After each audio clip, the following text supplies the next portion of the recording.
Long ago, in a distant galaxy. Actually, that's not quite the right story. It was long ago in the distant past, my distant past, that I came into contact with a species of creatures known as nuns. My first close encounter with one such was at the age of 6 in my first grade class. I'll call her Sister Bridget Mary. And like most of the nuns in the Catholic school system, she was Irish American. Strangely enough, she even had a slight accent. I'll be saying that for myself if you don't mind. Hey, I said a slight accent. It's just for the effect. Being the first of her kind in my experience, I recall noting some of her more striking features. First of all, because of her long black habit, I thought she was some sort of triangular-shaped creature. I never saw her legs or her feet, so I didn't think she had any. I imagined that she had these little wheels attached and she sort of squeaked around or something. I was later to find out that she did have feet. She wore these decrepit, pointed shoes. Her black habit had pockets all over the place. Little ones, enormous ones, big enough to put a child into. I couldn't for the life of me imagine what kind of a body she had under that tent. And there was, of course, that long black veil. It was attached to what looked like an all-white milk carton on the top of her head. We never saw her hair. In fact, we thought all nuns were bald. Anyway, my school was 95% Irish. God, I felt Kennedy, like such an alien. Moynihan, O'Brien, O'Donnell, O'Malley, O'Neill, O'Shea, O'Toole, Regan, Riley, Oh, God, Rodriguez, they probably claimed Roger, Jesus was Irish Shaughnessy, if they could. Curley. My school was, as were all parochial schools at the time, an institution where rewards were quick, as were the punishments. Discipline and authority made IQ tests irrelevant. Sister Bridget Mary also happened to be vice principal of the school and commissar of propaganda.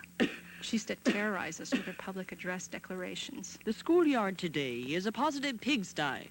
Such filth so close to the house of God. All students are to remain after school and pick up 2 papers apiece. I may be punishing the innocent.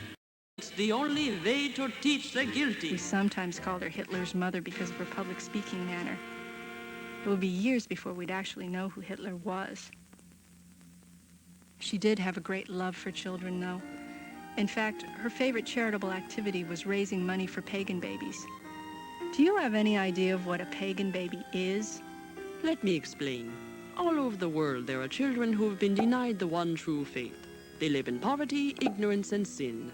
$5 will bring this child into the care of Catholic missionaries. He will be fed, clothed, educated, and baptized. He will be part of the fold of the one Christ.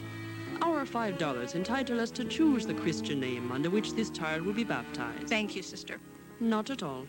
She also had her class favorites. Sean Mulrooney, for example. He held the first grade prize in Latin every month. The guy had memorized the Mass backwards and forwards. Worse still, this brat bought 5 pagan babies with his birthday money.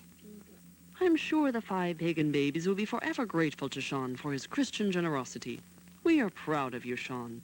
Like beans we were. The early and mid-1960s were a great time to be a kid. With all the new toys from Mattel, Hasbro, and Wham-O, recess was the best reason to come to school. But of course, toys were verboten. Sister Bridget Mary confiscated all fun items found on the premises. She must have had quite a stash of playthings. We wondered what she did with them.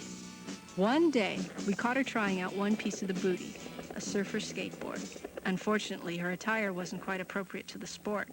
She sank like a brick in water with the veil sailing out behind her.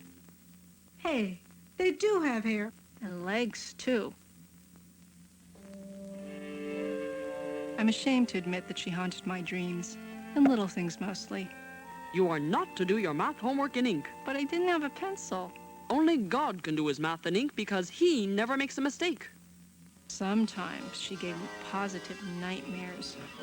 Come and partake in the sacred blood of Christ.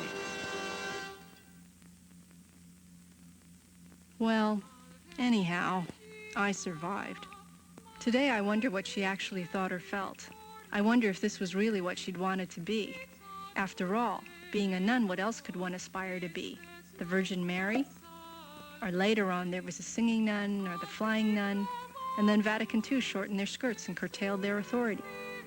Yeah, after a while, I almost came to miss her. Well, I'm delighted to hear. I said almost, but not quite.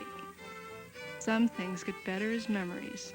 This one certainly does.